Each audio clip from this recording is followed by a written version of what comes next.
Mexican-American War was a conflict born from ambition, chaos, and the clash of two young nations. It was the year 1830, and Mexico was still trying to recover from the long and brutal struggle that brought its independence from Spain in 1821.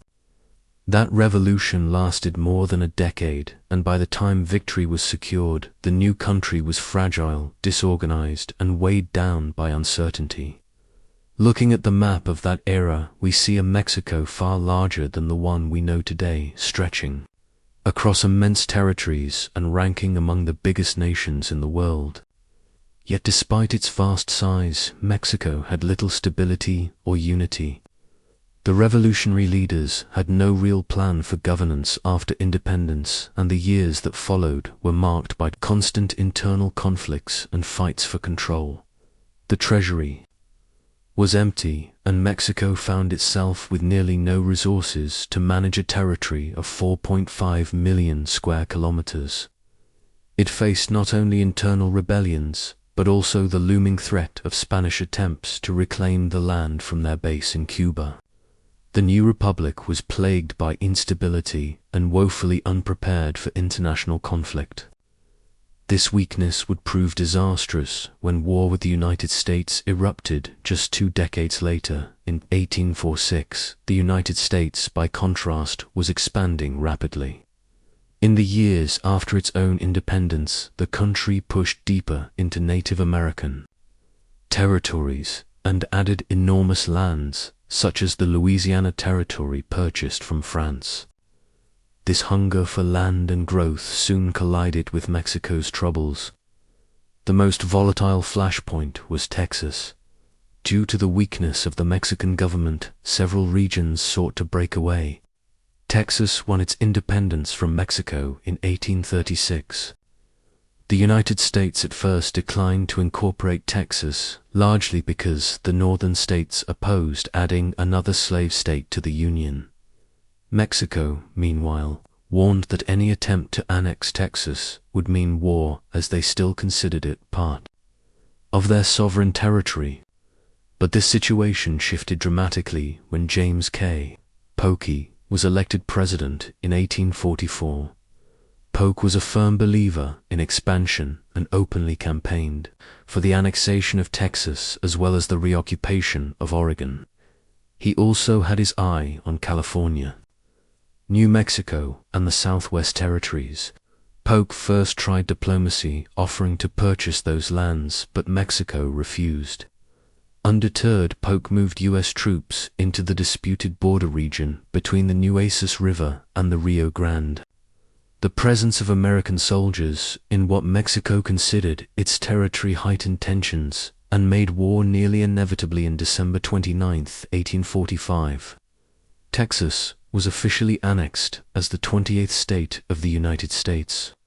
This act transferred the unresolved border dispute directly to Washington. Mexico refused to recognize Texas independence or the American claim to the Rio Grande as the boundary. The fragile relationship collapsed completely when on April 25, 1846, Mexican cavalry clashed with American troops in the disputed area, killing several soldiers. The Mexicans then laid siege to a U.S. fort along the Rio Grande. General Zachary Taylor quickly called for reinforcements and defeated Mexican forces in the battles of Palo Alto and Resaca de la Palma. President Polk seized on the incident, declaring that Mexico had invaded American territory and shed American blood on American soil. On May 13, 1846, the U.S. Congress officially declared war. Mexico, for its part, never issued a formal declaration, but the conflict was now unavoidable from the beginning. The war highlighted the imbalance between the two countries. Mexico was deeply divided with weak finances and constant revolts, while the United States was an ambitious power ready to grow. Even some Americans admitted the war had been provoked. Future President Ulysses S. Grant, who served as a young officer in the campaign, later wrote that the movement of us, troops into the disputed zone was intended to spark hostilities without America firing the first shot. In his view, the conflict had been manufactured to silence opposition and justify conquistad.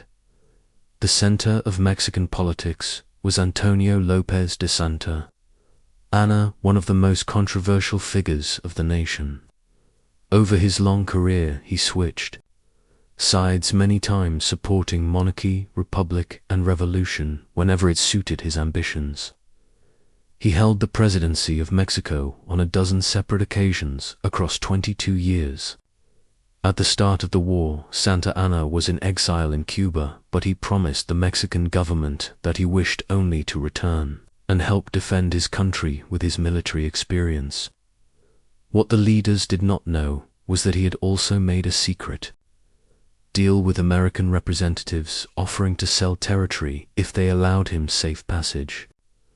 Once he was back in Mexico, however, he betrayed both sides and claimed the presidency for himself while preparing to resist the U.S. invasion. The American war effort advanced on multiple fronts. General Stephen Kearny marched into New Mexico and found no opposition when his troops entered Santa Fe. In August 1846, he declared the territory part of the United States and established a provisional government. From there, Kearny set out toward California. In California, American settlers and U.S. naval forces acted quickly. Commodore John Sloat seized ports and raised the U.S. flag in key locations, while Captain John Fremont led volunteers inland. By the end of 1846, California was largely under American control, though uprisings such as the Taos Revolt in New Mexico required suppression meanwhile. On the northern front, Zachary Taylor's army crossed into Mexico and fought hard battles. At Monterrey in September 1846, the Mexican defenders inflicted heavy casualties through skillful urban fighting, but eventually the city surrendered under an armistice. In February 1847, Taylor faced Santa Anna himself at Buena Vista. Though outnumbered nearly 3-1, the Americans held their ground thanks to superior artillery.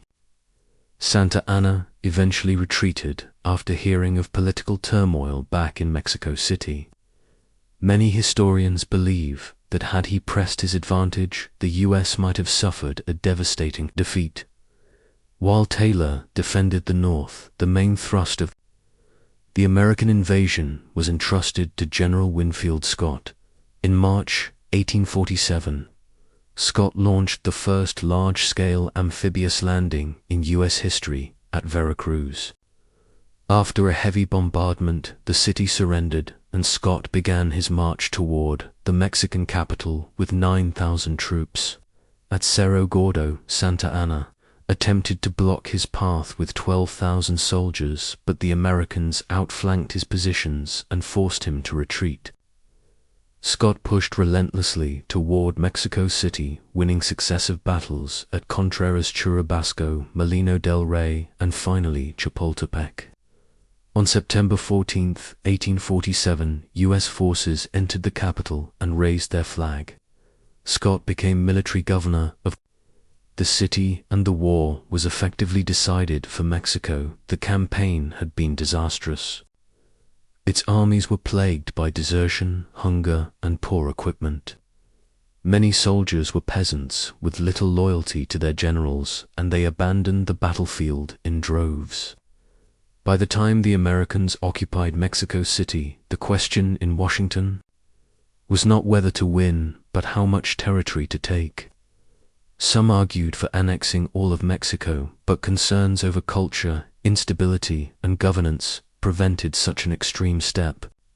Instead, the two nations turned to negotiation. 1848, the Treaty of Guadalupe Hidalgo was signed. Mexico recognized the Rio Grande as the border with Texas and ceded vast territories, including California, New Mexico, Arizona, Nevada, Utah, and parts of Colorado and Wyoming.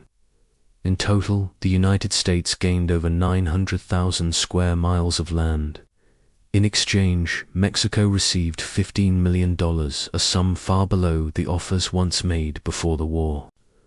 Later, in 1854, the Gadsden Purchase added another piece of land, finalizing the modern border between the two countries. The Mexican-American War left deep scars. For the United States, it was a triumph of expansion, fulfilling the vision of Manifest Destiny and preparing the nation for its rise as a continental power. Many of its generals, including Taylor, Scott, and Grant, would become central figures in the looming Civil War.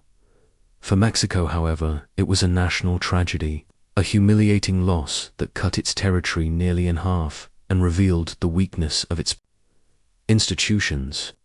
The war set the stage for decades of political unrest and foreign intervention. It remains one of the most consequential yet often overlooked conflicts in the history of the Americas.